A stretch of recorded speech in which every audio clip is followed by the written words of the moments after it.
Hey guys, welcome back to another video. How's everyone doing here? So in today's video here on my second channel, we're going to be going over through we're going to be doing something a little bit different here. So today we're going to be going over through a slide presentation that I also created for myself here, known as one of the history's the greatest philosophers in history. Slide presentations here.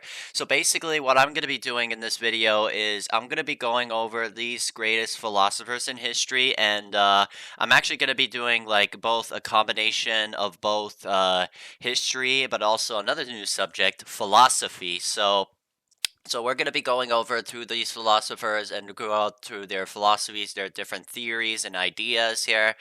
And yeah, so you guys might be wondering also, Mr. Aaron, why are you doing like basically this philosophy and also other subjects that's other than history? And that is basically because, if you guys didn't know, subjects like philosophy, science, math, and as well as also astronomy and sociology all have like basically connections with history here. And they basically, and yeah, and so they because they go back from like many centuries, such as like say how evolution they created by say back in say the Enlightenment era, for as an example, or in the Industrial Revolution, and or going back from philosophy like in the ancient Greeks there. So in today's video, that's what we're gonna be doing in today's video here, and yeah, so I don't think I'm gonna be like covering like all of the philosophers here, so I'll just have to like basically divide this into parts again here because it's gonna be like it's a really long presentation, so I'm gonna have to like divide it into my parts just like what I did in like my American Revolution videos here. So yeah, but other than that here, but before we get into it, if you guys haven't yet, please be sure to hit the like button, subscribe to my channel if you're new, don't forget to comment and turn on the bell notifications, and don't forget to subscribe.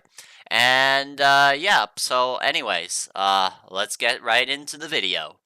Alright, here we are. History, the greatest philosophers in history. Let's go. Alright, so let's start off with like the ancient Greeks here, and by that we're gonna start off with Socrates here, born around either 470 or 469 BC in ancient Greece here. So I'm gonna be reading through all of this here, and I'll give you other words then afterwards here. So basically, he was basically famous for the Socratic method, which is a form of dialogue based learning that uses a series of probing questions to encourage critical thinking that lead to participants to their own conclusions instead of providing answers. A teacher or a questioner uses carefully to crafted questions to explore a topic, challenge assumptions, and uncover the inconsistencies in the student's reasoning. Socrates was a critical of democracy because he believed that the general public lacked the knowledge and the wisdom to govern effectively and was easily swayed by the emotional rhetoric, and the demagogues. He argued that governing is a skill requiring to expertise, not a skill that everyone possesses, and that the system is allowing to untrained masses to vote that would lead to poor decisions and instability. However, Socrates was then put on trial here on the voters, that the philosopher was then executed of hemlock, yeah, and drink the poison in 399 BC. So basically, he is kind of like basically also one of the teachers, also alongside with later other ancient Greek philosophers like Plato and Aristotle, and so. And he's basically like one of the founders, and and so he basically wants to ask him so he's kind of been like basically really annoying. Like basically, he always gets a lot of skeptical questions here of like basically how people need to run their society or how they should rule over their government here, and through the different types of systems of government. So, and also how like power like basically kind of works, and also yeah, and like, and also the about he criticized over the democracy because people have lacked the knowledge or wisdom of governing the government, and also the fear of like demagogues here, and also like kind of like people also like debating on who should basically rule over their governments. Like say for example, if you like want to like rule over a the who wants to command over a ship here, or takes a role in the business or a company, for example, here.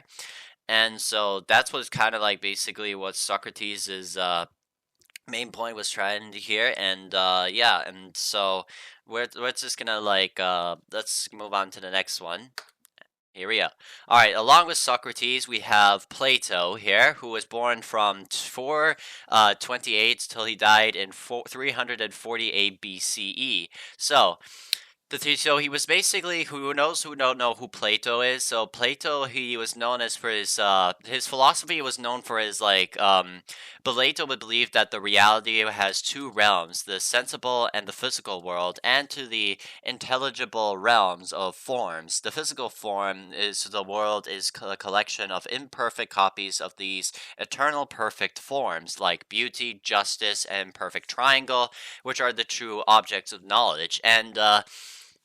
And he was also Plato, for also another example here. He was also like basically you can kind of like describe him as like one of the great founders of like ancient Greece here, who is known for like their beautiful ancient cities of the government city of like the birthplace of democracy, as known as Athens. And also like also how he reformed also many of like science, medicine, and also like education here, and also created like one of the libraries and teaching the learnings in Athens. And he was definitely known for that. And also like basically, and he's also known for the allegory of the cave here, which to those everyone in the gate who wants to like basically get in the gateway into philosophy has to be always the allegory of the cave, which the allegory illustrates the journey from ignorance to enlightenment. Prisoners in the cave mistake the shadows for reality, just as most people remain unaware of the true world of forms, mistaking the physical world for reality. And the story kind of basically goes that it's if you're like say it goes like under a cave here, and there are many cave prisoners and dwellers here. They always have been there for since they were born. They don't like basically know the outside world. The cave is basically damped and it's dark here, and the cave dwellers then behind them would then basically show them like basically shadows here, and you're supposed to basically guess off the shadows here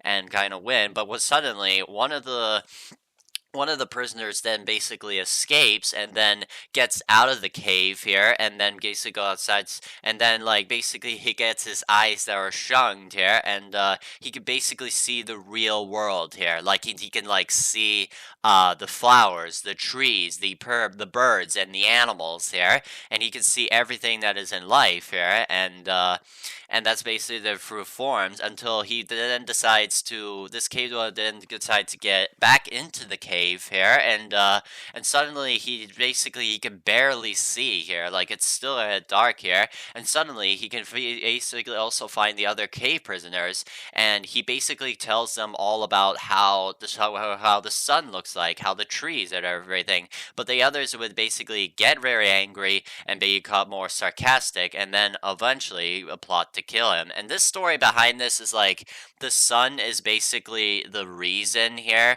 and the cave dwellers were basically the philosophers themselves here, and they basically would then give up to new ideas here and forms that would how they shaped over the universe and how they shaped over the kind of reality.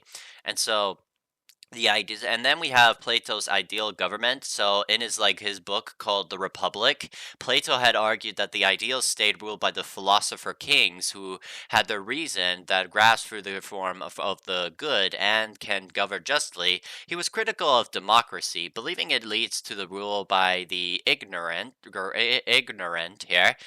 So You basically, like this republic, Plato's like over his republic here, but basically kind of describes you have three classes. So we have the general class, like the like the poor people and the peasants here, and like basically who for basically farm and carve over the city here. Then you have like the auxiliaries here, who are basically the Greek soldiers who must be strong and well disciplined here and protect the borders of ancient Greece and also basically also try to and the other thing is also and then you have the guardians, and these are the guys who are will be known as the philosopher kings here.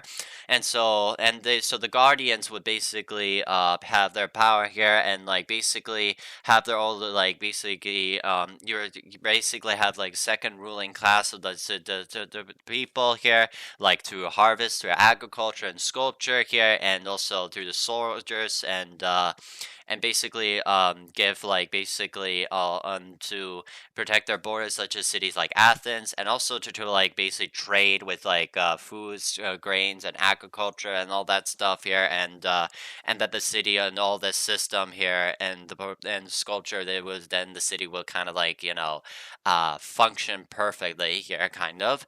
And so we also like have Plato's ethics and the soul here. He believed that the true well-being comes from the virtue and living a moral life. Plato divided the soul into three parts: reason, spirit, and appetite, and it believed that the just is achieved when these parts are in harmony and with the reason and control. And also like he was the beginning of the term dualism here, which Plato's philosophy includes dualism, the between the soul and the body. So like the mind and the body, they are kind of and that they're separate, and that the two realms of reality. He saw that the body was as a temporary prison of the immoral souls that strives to become free and return to the realms of forms. There, and that's what it was. Even though that dualism was introduced back to the ancient Greece, it was then later very famously by the 17th century French philosopher Rene Descartes here, who I'll get to like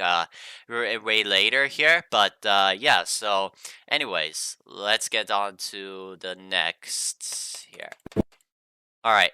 This video is made Oops. All right. So now let's go on to the next ancient Greek. We have Aristotle here. So Aristotle's philosophy is a comprehensive system of thought that includes metaphysics, ethics, politics, and logic, focusing on the natural world and practical wisdom here. The key concepts include his four causes of explanatory themes, such as material and formal, efficient, and the final. And through the virtue ethics, which he emphasizes character development for achieving the eudaimonia here for a form flourishing happiness, because that was also basically like Plato's idea here, to reach people also focusing on eudaimonia here and like to live a more virtuous like kind of life here, and also and that the empirical and the scientific approach that contrasts with his teacher Plato's idealism. So basically, if you don't know, like, say what virtue ethics is, it's basically kind of means to like learn into live like in a more virtuous life. And also Aristotle basically gives out these more edge ideas like determination and confidence and reality and etc. and flourishing happiness. So, and he was kind of like basically also to look through also the materials of like basically of the four elements like fire, water, and the earth and the air as well. And also like all of the, like what I mentioned about the forms here, like for these exploratory scheme, like we'll say like for example, if you're planting like a flower for example, and you put in a seed and then you put in the dirt, that starts into material form, and if it starts growing here, that would become more starting to be more formal forms, and if it becomes like more efficient, it would slowly start becoming like almost like to be flour, and then its final form would then become like a really, really beautiful flower. That's an example that I can put in here. So if you guys want to watch all of these videos here that I put in through these slide presentations, you could go check them out here, but they're really cool and educational to watch here. So anyways, let's continue.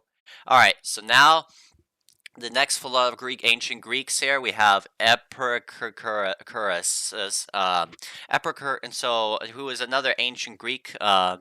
He was also who lived from February 341 BC to 270 BC. So the Epicureanism is a philosophy that holds the highest good. It is the pursuit of pleasure, is defined as state tranquility and freedom from pain and fear. To achieve this, Epicurus is taught that one should live a simple life, limit their desires as natural and unnecessary, and eliminate the fear of death and the gods. He believed that the soul dies with the body, and that the gods, if they exist, are not concerned with human affairs. Epicurus's main philosophy was the goal of have life to achieve happiness through a life of the modest pleasure, which he defined that the absence of pain and the mental disturbance. And this is achieved by living in a simple life, cultivating with friendships, understanding the world, and moderating desires rather than pursuing excessive or fleeting pleasures. The pleasure is in an absence of pain. The true pleasure is not found in overindulgence, as this leads to pain. Instead, it is a state of being free from the physical pain and the mental anxiety. And also the ataraxina is the ultimate goal of is inner peace and tranquility, achieved by eliminating the fear of death and the gods through the reason by living in a free and from unnecessary desires. And the purpose is, finally, that Epicurus advocated for a satisfying natural necessary skills while eliminating the vain and the unnecessary ones. Importance of friendship. He considered the philosophical conversation and friendship to be the highest and most valuable pleasures, and they contribute to life of tranquility. So it's basically kind of like, like what I explained through Aristotle's, like living in a virtuous life, like what he sampled, like basically through, live a virtuous life here, live through wisdom and tranquility, have a good relationships, understand the world, and also understand, like, roles of government, and like live a goal of happiness life with the most modest pleasures, all of that kind of stuff here. So let's go to the next one. All right, the next we have the Roman Emperor, the Marcus Aurelius from 121 to 180 AD. So Marcus Aurelius was known as the Philosopher King, a Roman emperor famous for the Stoic philosophy. His influential personal writings called the Meditations for leading the Rome during the challenging military conflicts like the Monochromatic Wars and a devastating plague here that caused throughout like the Roman Empire. All were starving into rule with the virtue, duty, and inner peace. Marcus Aurelius' philosophy was rooted into Stoicism, which is the centers of living virtuously and rationally by focusing on within one's control, accepting what is not, and finding the inner peace. Key principles included embracing the present moment, recognizing that only our character and actions are truly good or bad, and seeing that the adversity as the opportunity for growth. He also emphasized the importance of acting in the common good, maintaining a clear mind for free and from emotional turmoil, and aligning with the natural order of the universe here. So that's like basically, like to live like stoicism, like live virtuously and rationally within the control and like inner peace there, and also to live more virtuously and recognizing the true basic people who are basically truly good or bad, and our adversary to like basically the opportunity of growth here. And yeah, so that's what BB is. So if you guys want to check out this biography video, you sure can. So let's go to the next one. All right, so now after the fall of the Roman Empire, we have Augustine of Hippo here from November 13th, 354 to August 28th, 430 AD. Augustine's philosophy deeply intertwined with the Christian theology, emphasizing that the humans are inherently flawed by the original sin and required God's grace for salvation and to overcome their desires. He reviewed the path of wisdom as the union of faith and truth, reason, with the divine illumination guiding the rational mind to understand the internal truths and know God. And his philosophy was also presents a linear view of history, culminating in the Christian Savior and contrast to earthly cities with the heavenly city of God, and possesses with the evil of the privatization of good and as not as a substance. Yeah, so basically, kind of like to interview also like God being the good, like being good, or to know like basically the difference between good and evil here, and the union of wisdom and also truth and faith, and to overcome the reason, faith, and desires here. And yeah, so if you want to check out this video here, that also from the School of Life, who I subscribe to, you can check it out. Or if you want me to, like, guys want me to review his channel, his videos here, some of his videos, like in philosophy, literature, or art, you can comment down below, and maybe I can react to them. So let's keep going. All right, next we have the next philosopher we have is Thomas Aquinas, yes, from 1225 to 1274. So Thomas Aquinas, so he was like a 13th century like Italian. He was a priest, but he's also basically a philosopher, which his philosophy is known as Thomism. He integrates faith and reason, and arguing that they are contemporary and not in opposition. His key aspects include to try and prove the existence of God, and prove that through the logical arguments like the prime mover or first cause. He also developed the moral philosophy based on natural law, human nature, reason, and virtue. His work explored the relationship between the immortal soul and the body, and the role of human free will. And his synthesis of faith and reason, Aquinas argued that the faith and reason are not contradictory to, but complementary, both originating from God. Natural reasons that can discover certain truths about the world and God, while the divine revelation provides truths that surpass human reason, such as the doctrine of the Trinity. And also we have like basically his five ways here. His famous like basically for his five proofs of the existence of God presented the Summa theological here, and they're all basically similar to like the cosmological arguments and like the teleological arguments. Which, if you don't know what the cosmological argument basically says that the universe has a cause, the galaxy has a cause, the planets have a cause, Earth has a cause here. So all of that bear being a cause here, that cause must come from God.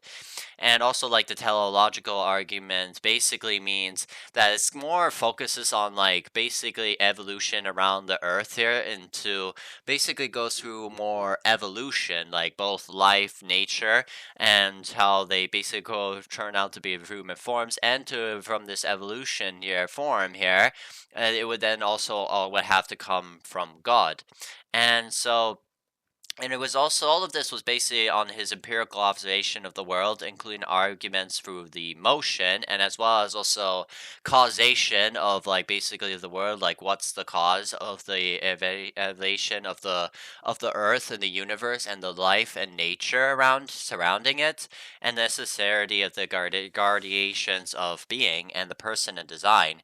And we have his like natural law, which Aquinas developed a sophisticated theory of natural law, which posits the moral principles are inherited the nature of human beings, can be discerned through reason. This includes a concept that suggests and what is good for humans is the benefits with nature, and the key values included life or procreation of knowledge and sociability.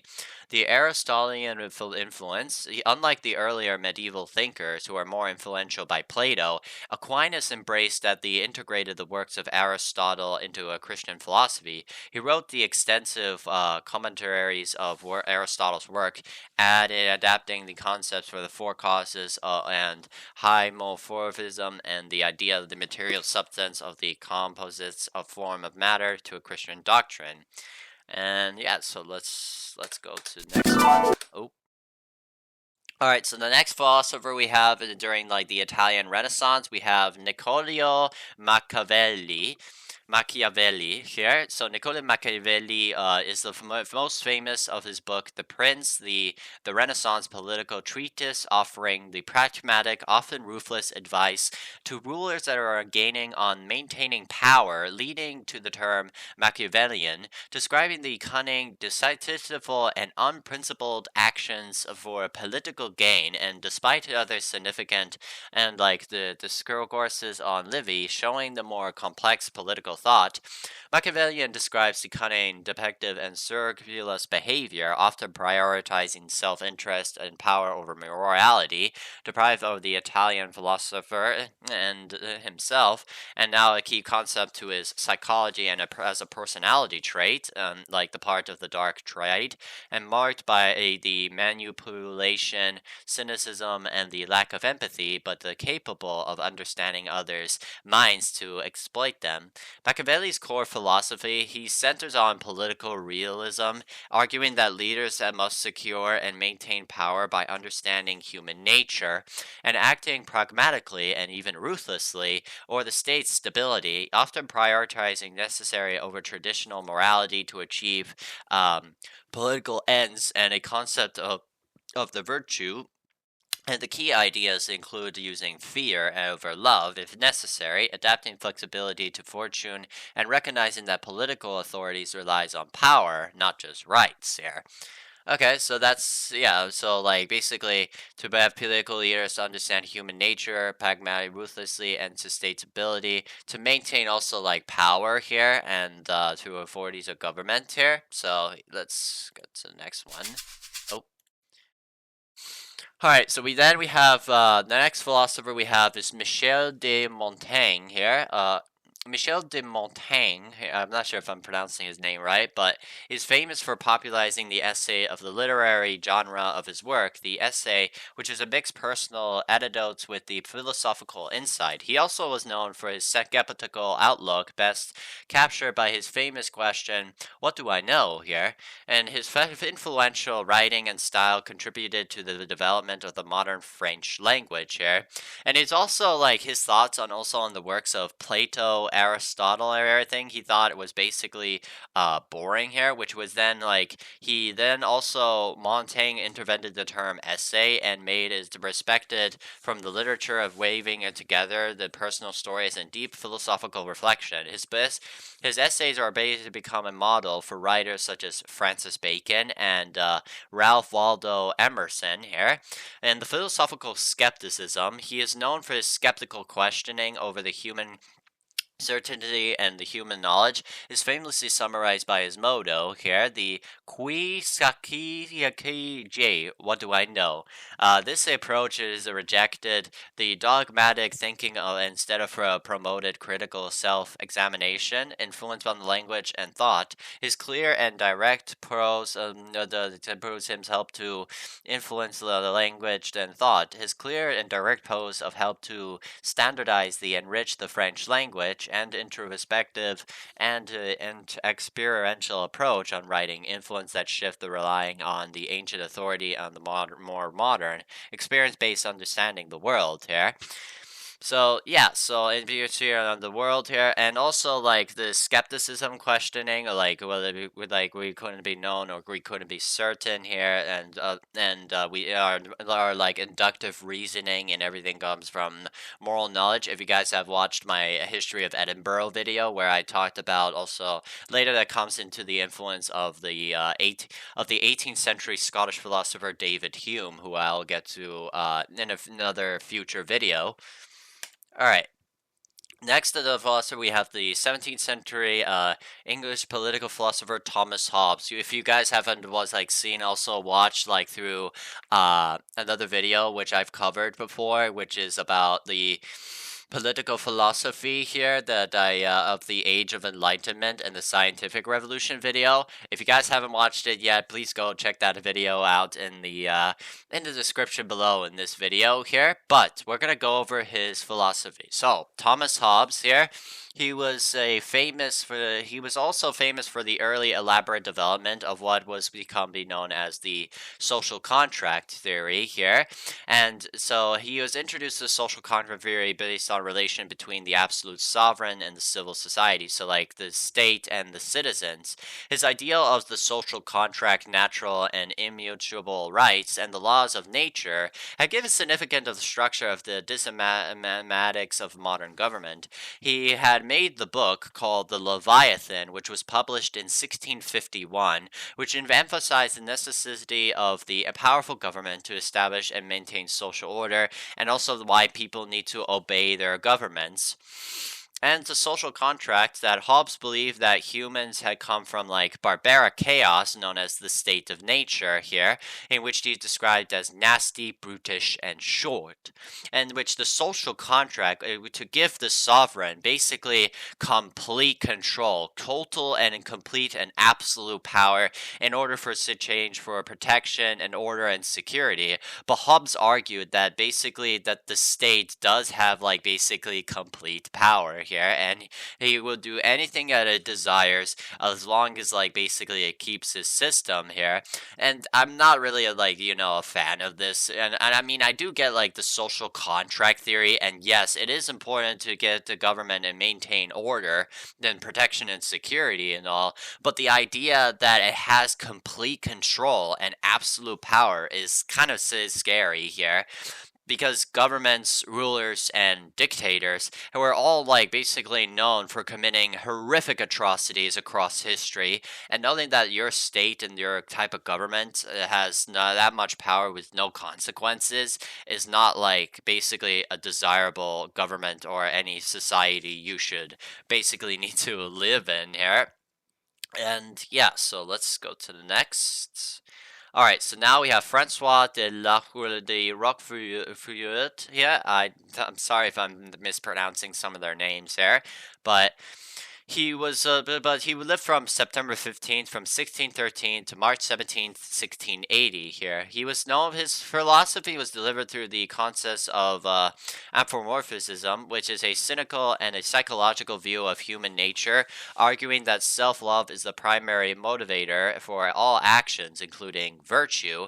He believed that people's supposed to virtues of often masks them for self-interest, and even seemingly selfless acts that are rooted in self-love. His works are in short, memorable sentences and aim to reveal uncomfortable truths of human vanity, envy, and hypocrisy, and to readers comforted into the darker, self-reserving aspects of human psyche. So, like, to experience over through the dark, tragic, and stark aspects of the human nature and reality, and also kind of like the truths of human reality, vanity, and envy, and hypocrisy, and to like sort of say selfish acts, and to also to probably do self-love as like their primary love through primary feeling here. And yeah, let's go, this is pretty short, let's go to next. Alright, so next philosopher we have, who is also a mathematician, and we have Blaise Pascal from 1623 to 1662. So Blaise Pascal, he was most of contributions on mathematics, physics, and philosophy, including his theoretical probability of inventing the early mechanical calculator called the Pascaline line, a formulating Pascal's principle in fluid mechanics. He also was well known for his philosophical work on particularly his posthumously published book, The Pyrenees, famous for Pascal's wager, which he argues for believing in the irrational bet here. So Pascal's wager theory philosophical argument by Blaise Pascal, he suggests it is more rational to wager on the existence of God than to not, because of his potential infinite gain of believing the outweighs of potential infinite loss in not believing. The argument states that since the reason cannot definitively prove or disprove God's existence, one should consider the outcomes of believing versus not believing. Believing in God, and even if not God doesn't exist, involves a small loss, while the disbelieving could lead to an infinite loss if God does not exist. So basically, in other words, the wager theory, basically, it does like a calculated gamble here, in which it believes that it is like a rightful decision to be more religious and to actually believe in God, which Pascal's reason here was that not believing in God and not being like, religious does not have like any benefits there, but potentially it could have like an eternity's of worth of pain and suffering here. So the wiser gamble, and so basically they're stating here they believe that wiser gamble or wagers to believe in God, being all like basically religious here. But there's like so many problems with this theory, like with all many present day philosophers, like which religion do you wager on, or like basically how do you just like believe here, and if you're faking into heaven, like wouldn't like basically God know? So there's a lot of like basically philosophical issues that's kind of surrounding like this. So if you guys want to still see one of those videos here, please do still check them out here. But let's go to the next one. Oh, okay. Next philosopher we have is René Descartes here, the 17th century French philosopher here. So let's go over this. So René Descartes' philosophy is based on rationalism, emphasizing reason as the source of knowledge, and is known for his method of doubt here, which is systematically questions all beliefs to find certain truths. This has led to his famous conclusion, "I think, therefore I am," or "Cogito ergo sum," which serves as the foundational certainty, and his work is also known as Cartesian dualism here, which by Cartesian dualism, guys, I'm talking about like through his many of Descartes of his meditations, like through the doubt that Descartes goes to the other, "I think, therefore I am," to Cartesian dualism, and as well as the evil demon theory, and through his method of doubts. So his method of doubt, the belief that the mind and body are two fundamentally different substances, the mind being thinking and non-physical entity, and the body of a physical and medical one. And then you have like basically substance dualism here, which basically says that both the mind and the body are basically separate and that they are both distinct here. But the problem is with that theory is the one big main one that people have been asking is also about the problem with interaction here. That's not had like basically have been solved yet. Like how does like the mind and the body connect with each other even though they are distinct? How does like the body and the mind add to each other even though that they are separate here? But Descartes does a really good job which on this theory, which his method of doubts, Descartes' skeptical approach, which what is beyond doubt here, which has systematically questioned everything, including reliability of his senses and existence of the external world, to build the knowledge on the firm of the foundation here, and also to like kind of like prove also like the existence of God here, and to the admiration of the evolution, and to the motion over to the creation, like say a mountain here of like the similarly kind of like to the teleological argument a little bit here, and to methods down trying to prove his existence of God, and also like his cogito ergo sum here, like basically of "I think, therefore I am" here, like basically like his brain, like his rationalism, like every time he goes to sleep in bed here, he basically wakes up and like basically he believes that like if an evil demon is like basically controlling his brain, or if it's God that is like basically controlling controlling over his brain. And also mostly because of also that Descartes himself here was also basically a fierce like rationalist there. Like basically rationalism basically that breeds people that are basically have more smart, intelligent, and knowledgeable minds here, and to basically they control both through thoughts and doubts and ideas through their heads. And the Cartesian dualism is like theory that's of the mind here and the body and distinct and separate entities, and that the belief of the reason is not sensory experience or authority, it is the primary source that tests the knowledge here, like I said, and the system of graphing the bridges of the algebra and geometry, and which Descartes developed and published his work called the La Géométrie. And Rene Descartes argued that God's existence of two main proofs, the causal argument and also the ontological argument, which he concluded the idea that the imperfect must have a perfect cause, God, and an imperfect being like that could himself not have created it. The existence is essential of perfection of God's nature, which just have the three angles adding up to 180 degrees of a triangle, and is a circular to his philosophy. He believed that the benevolent God necessary to guarantee the reliability of our clear and distinct ideas to counter the possibility of deceiving the evil demon that I've talked about.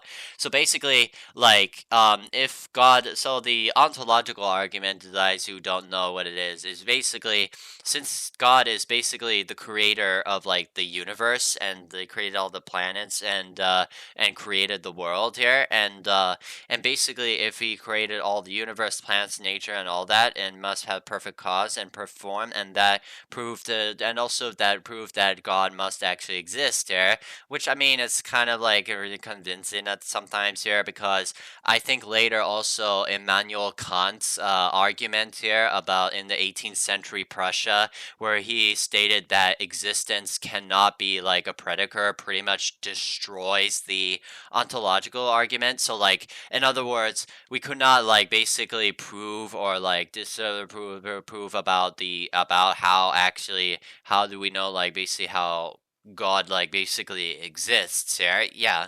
So let's get to the next here. All right. So the next philosopher, who was also another rationalist, Baruch Spinoza here.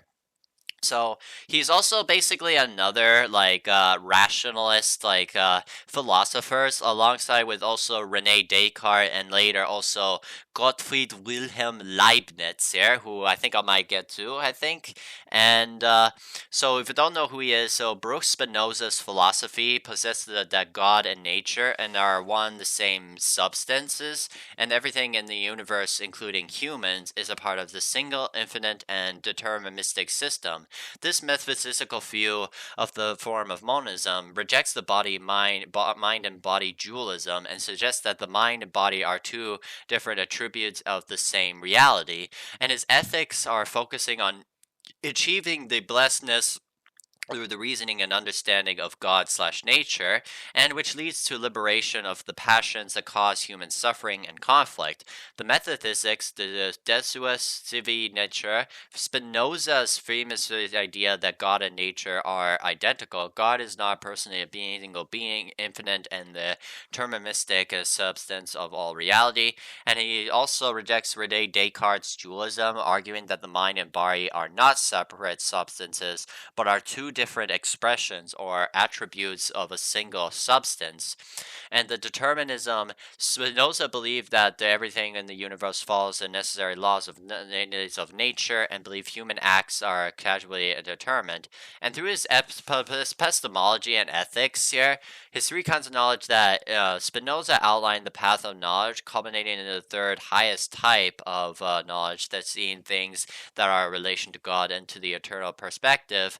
And also through this form of God, he was also known through the theory of pantheism here, which basically states that like the universe is basically God here. Like basically God exists everywhere. He's basically conscious because we are conscious, because we are also rational brains, and everything in the universe, and we're all basically part of God here, which is basically makes 100% a lot of sense here.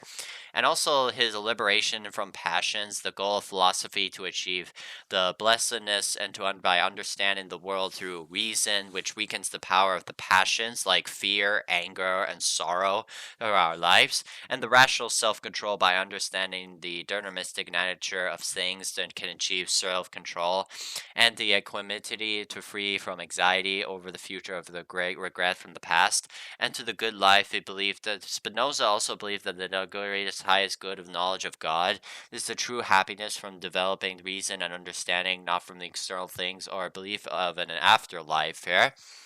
So yeah, let's go. Let's go to the next one.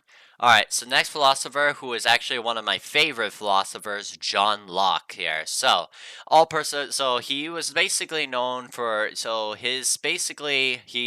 was born in 1632 and is basically in London, Westchester, but his father was basically, who was part of like the English Civil War. He was a captain of the Parliamentary Army in the English Civil War here. Locke was then like basically known for like basically goes to Oxford University, but he was then got up into contact with a dashing fellow named Andrew Ashley Cooper here, known as the first Earl of Shaftesbury. And the Cooper had existed that Locke moved to London here to move further to learn about the government, political nature, science, and philosophy here.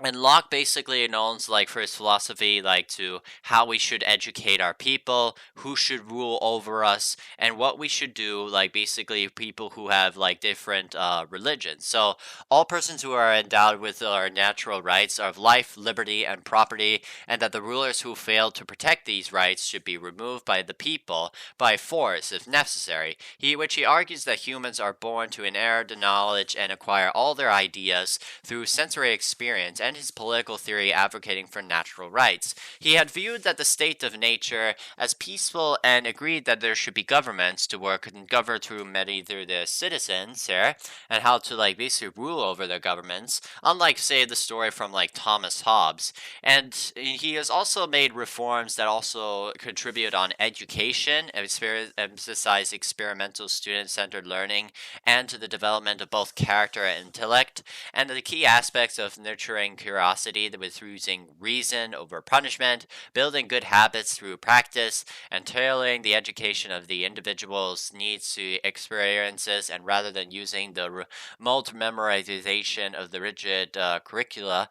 And he also permitted religious tolerance and believes that the government would not intervene with the people's different religions. So like we see he published a book of like basically of the religious toleration here back in 1667 here, which he basically states that the government should like basically not take control of like people's different religious beliefs or their religious views. And he was also known for like basically that Locke believed that also people should like basically live in a more comfortable life, that nothing lived to the end of men's soils here. And he was also basically known for also to get it also his forms of government here, like Locke's liberalism, which I'm talking about his social contract, and like through his political philosophy, which he argued that the state should not have like basically maximum power. The state should only basically guarantee over like basically people's natural rights, life, liberty, and property, which the social contract was basically created from the state of nature, and as well as that governments are need to be created through the consent of the governed here, and that basically to like basically have balance of power. So like basically that the government, one part of branch of government should not be too powerful here, and protect everyone's citizens' natural rights. So yeah. And he was also known for the then later influence over Thomas Jefferson's in through the Declaration of Independence here, such as the protection of like basically difference between church and state, and as well as in the Second Amendment in the U.S. Constitution for the right to bear arms here. And And so, like, basically, and also for like back to the social contract, like, basically, if people like find the rulers who would become a tyrant here or a bad ruler, then they would have the right to basically overthrow their governments here and basically establish a new ruler and a new type of system of government.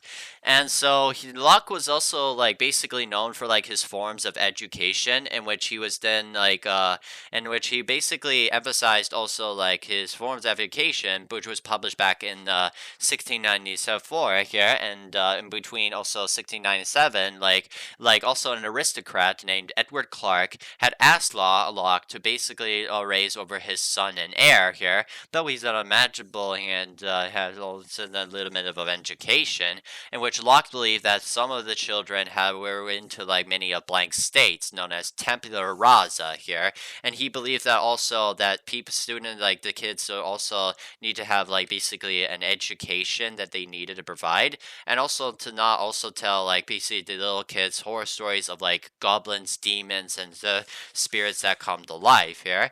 And and then also like to learn also like he was also like Locke was also known for like his fascinating that he rejected the idea of like basically of useless subjects like math, music, and Greek, and writing, and he should mostly focus on other subjects like science and methods, and as well as psychology here, and which I might maybe disagree with him because a bit because we have to like basically learn people know how to learn all these subjects like history, science, math, music, art, or also philosophy, but also psychology, sociology, and all those kind of languages are really important to you, especially in everyday school here on a daily basis. And so like, and also, like, Locke was also known for, like, basically his philosophy of perception here as well, such as, like, more specifically on his primary and secondary qualities as well, which I mean, like, primary qualities, I'm talking about, like, as, like, more as, like, basically, like, shape, size, and length, and width here, and the secondary qualities, such as touch, taste, smell, sense, and hearing, too, which he basically tries to like, which is more seen as like an indirect realism theory here, because we are trying to like basically trying to perceive over like a world that we're trying to perceive from the external world into like through sense data here, which we would then later become in our ideas here, which would become in ideas into our rational brains here, which would later could later come up with the concept of idealism from George Berkeley, who I'll get to to pretty later or in a future video or so. So anyway, let's go on. All right, so now we have. Oops, sorry.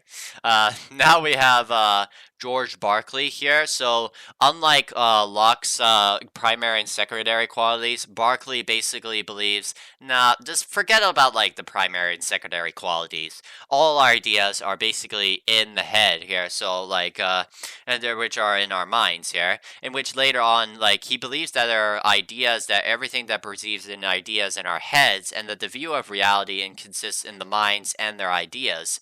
And he was also like, this basically also focuses him on the existence of God here to explain why things could continue to exist when humans are not perceiving them. Berkeley argued that the God in the infinite mind is an ultimate perceiver, that God perceives everything, ensuring that the continuing of reality.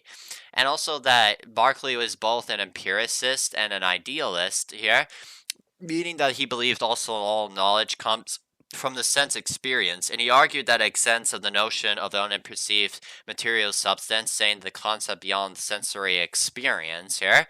And if you guys don't know also like what empiricism is, it's more focusing on like people's existence here, more people's feelings, for more focuses more on experience here.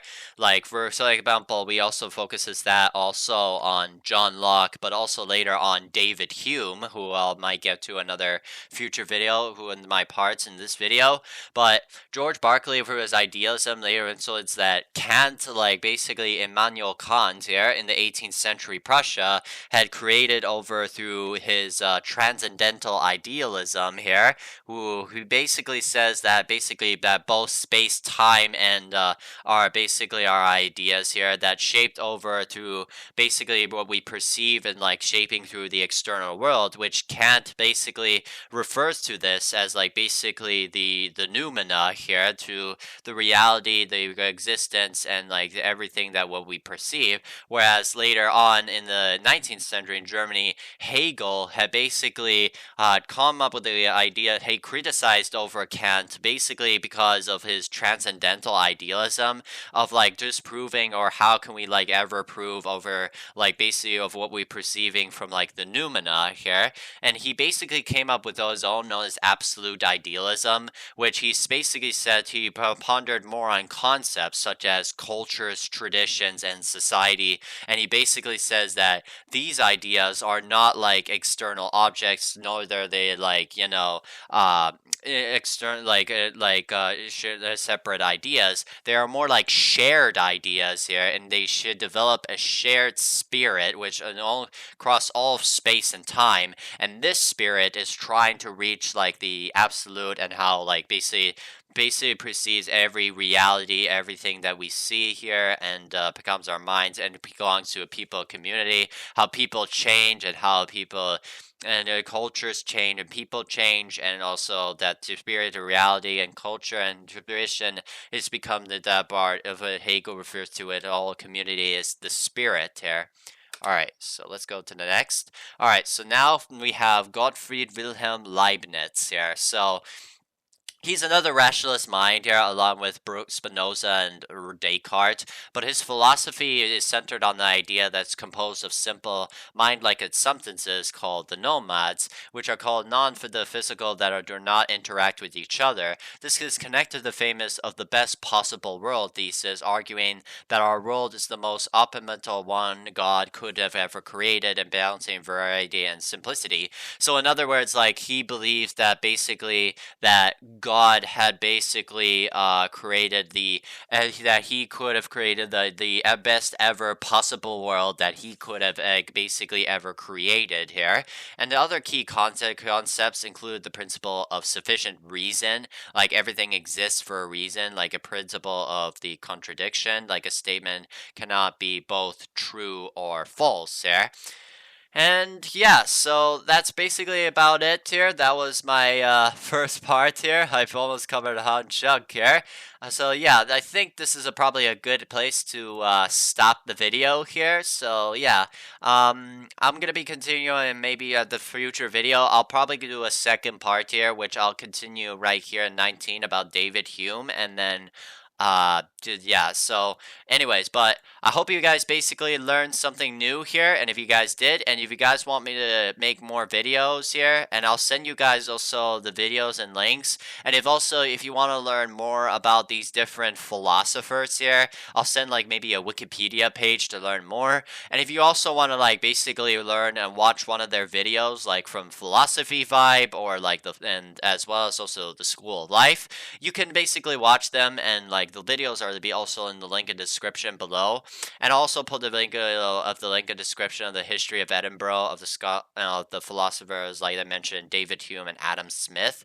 So yeah, I hope you guys enjoyed this video. I hope you learned something new, and if you guys did, please be sure to hit the like button, subscribe to my channel if you're new, don't forget to comment and turn on the bell notifications.